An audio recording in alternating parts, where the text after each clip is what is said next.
Lihapullat ja perunamuussi. Ruokavalion on pakkokin muuttua. Mitä jos liha ei oiskaan halvempaa? Simulaatio maailmasta, jossa näin ei olisi. 14 vapaaehtoista. Ruokakauppakuitit. Miten ruokakulutus muuttuu? Toimiiko tämmönen kokeilu? Kansalaisaloite. Näkemiin.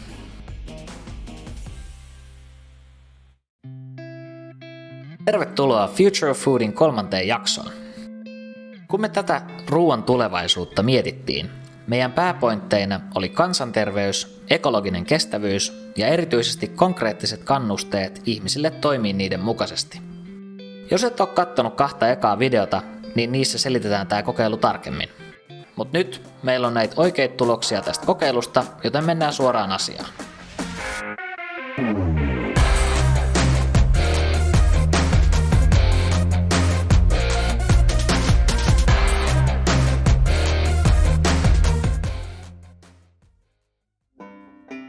Ensinnäkin, meidän 14 vapaaehtoisesta kaikki ei ollut mukana aivan loppuun asti.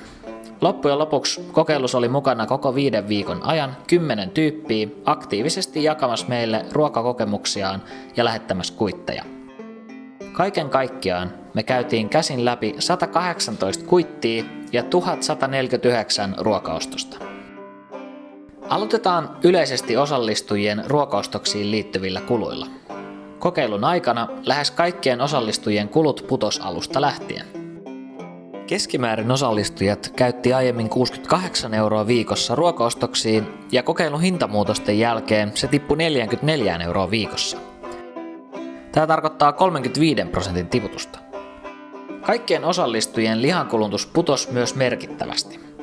Keskimääräinen osallistuja osti kokeilun alussa lihaa melkein 12 € viikossa, joka tippui homman aikana vähän alle 3 € viikossa. Eli lihankulutus tippui 1/4 aikaisemmasta. Kasviproteiinissa taas kulutus nousi 3,5 € viikossa melkein 7 € viikossa, eli se melkein tuplaantui. Eli lihan kulutus laski ihan huikean paljon, kasviproteiinin kulutus tuplaantui, ja kaiken kaikkiaan ruokaan meni vähemmän rahaa. Kaiken kaikkiaan tämän vikan 3 viikon aikana meidän osallistujat käytti yhteensä ruokaan 1355 €. Ja me verotettiin osallistujien ottamista lihatuotteista 45 € ja korvattiin ostetuista kasviproteiineista 116 €. Näiden osuus kokonaissummasta olisi varmasti huomattavasti suurempi, jos kokeiluun olisi otettu mukaan kaikki eläinperäiset tuotteet pelkän lihan lisäksi. Tähän ei myöskään laskettu ravintolaruokia, joka saattaa olla aika iso osa huushollin ruokamenoja.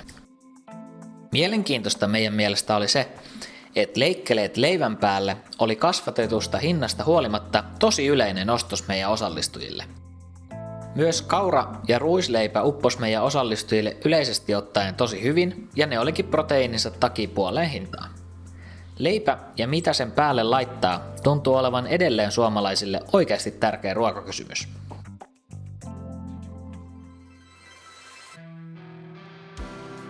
Jos siirrytään pois tältä numeropuolelta ja kohti osallistujien fiiliksiä, niin yleinen ilmapiiri oli erittäin jees. Tästä kokeilusta tykättiin. Se innoitti meidän osallistujia kokeilemaan uusia ruokia ja erityisesti miettimään enemmän, mitä syö ja mitkä asiat omiin ruokavalintoihin ja tapoihin vaikuttaa. Eniten meitä kyllä ilahdutti kommentit siitä, että moni olisi halunnut kokeilun kestävän pidempään. Suurin osa myös vähän yllättävästi tykkäsi siitä, että oli joku ulkopuolinen paine, kunhan se kannustaa johonkin hyvään ja kannustekin on positiivinen. Että se ei perustu moralisointiin tai lyttäykseen. Musta tuntuu, että se on hyvä, mutta siis nimenomaan sit, kun se on oikeasta asiasta, esimerkiksi tästä lihottomuudesta ja näin. Kyllä mä ehdottomasti niin kannustaisin, on sitten veroin tai millä muulla keinolla, niin kannustaisin ihmisiä siirtymiseen kasvisruokaan, kun Suomessa mahdollisuus sille on. Niin sitten kun tulisi tommoinen yhteiskunnallinen paine oikeasti, että nyt helvetti sä syöt kasvisruokaa kerran viikossa, niin sitten vähän niin kuin, että vaikka se ehkä tuntuu ikävältä, mutta jos se vaan sopii siihen sun moraaliin ja sä ymmärrät se, että tämä on niinku yhteisön hyvän puolesta ja näin on parempi. Kyllä mä oon sitä mieltä, että mun mielestä yhteiskunta voi todella hyvin ohjailla sitä ja mun mielestä on ihan ymmärrettävää, jos yhteiskunta haluisikin, koska tämä on kansanterveydellinenkin asia hyvin pitkälle, että minkälaista ruokaa on kouluissa, päiväkodeissa, vanhainkodeissa. musta se pitäisi olla se malliesimerkki, mihin halutaan mennä. Sehän on, jos sä mietit, että kannustaa jotain pahan fiiliksen kautta, eihän se ole kannustamista. Se on vaan niin kuin kauheat lyttäämistä, niin kuin, kun miettii. Niin siksi just nimenomaan kun puhutaan kannustamisesta, niin se pitäisi tulla jonkun positiivisen niin kuin kokemuksen kautta mun mielestä aina. Yksi juttu, mistä ei olla vielä puhuttu, mutta tuli vahvasti meidän haastatteluissa esille, oli, että ihmisiltä vaan puuttuu osaamista kasvisruoan laittamiseen. Kyllä mä koen vähän lihan korvikeruuat vähän keinotekoiseksi ja vähän vaikeaksi, että kun ei ole tottunut niitä tekemään, niin mä tykkään kyllä enemmän tehdä sitten, että ne kasvisruuat on erikseen ja sitten siihen lisukkeeksi sitä lihaa. Että se on mulle vaikeaa, kun ei ole tottunut niitä tekemään, että miten ne käyttäytyy ja miten niitä pitää maustaa ja tämmöistä, kun se on ihan uutta mulle.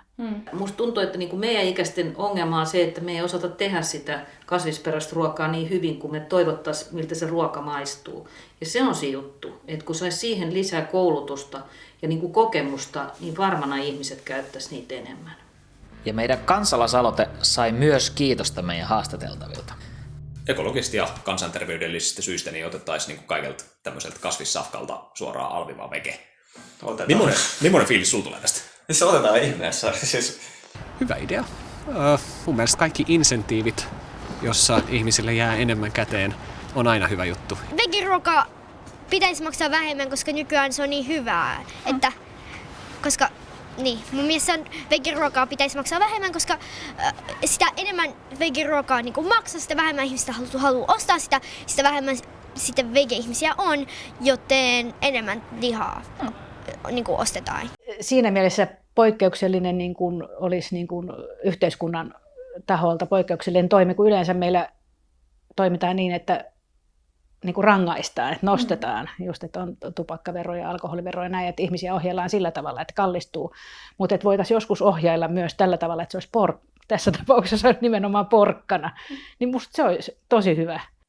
Niin kun sä mietit siitä, että onko mun mitään järkeä, vaikka tämä on vaan tämmöinen nopea, että sä lounas ravinnon vuoksi, että jaksaa päivän loppuun, niin onko mun mitään järkeä ottaa tuommoista, jonka me tiedään, että se on niin pitkässä juoksussa huonompi ilmastolle, ja sitten toisaalta myös ehkä varmaan epäterveellisempääkin raaka-aineesta riippuen, niin se, että sä niinku ylipäätään pysähdyt sekunniksi miettimään sitä sun valintaa, eikä se, että sä vaan otat sen niinku täysin laput silmillä siitä tiskiltä, niin kyllä se on niinku se varmaan, mikä tästä päällimmäisen jäi mieleen.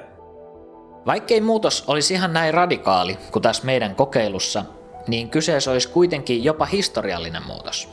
Muutos, joka näyttäisi, että meillä on yhdessä voima ohjata yhteiskuntaa niin, että ympäristön tai terveyden puolesta toimiminen ei olisi se kallein vaihtoehto. Meidän kokeilun tulokset antaa toivoa siitä, että suomalainen kulttuuri pystyy sopeutumaan ja olemaan edelläkävijä kasvissyönnissä ilman, että meidän tarvii olla ilman hyvää ruokaa. Vaikea nähdä, että mikä on se suunta, mihin tästä niinku käännytään. Vaihtoehtoja on niinku monia. Ja on se niin kuin hyvä vaihtoehto, että esimerkiksi sääntelyn tai sitten yksinkertaisesti vain semmoisen sosiaalisen konsensuksen kautta, mitä ei ole ikinä nähty. Että ihmiset tajuis, että pyritään olemaan kestävämpiä. Jos halutaan säilyttää maapallo tulevaisuus sellaisena, että pystyy pidempäkin elämään, niin kannattaa syödä enemmän niitä kasviksia tai ne hyönteiset on tietysti toinen mitä voisi syödä.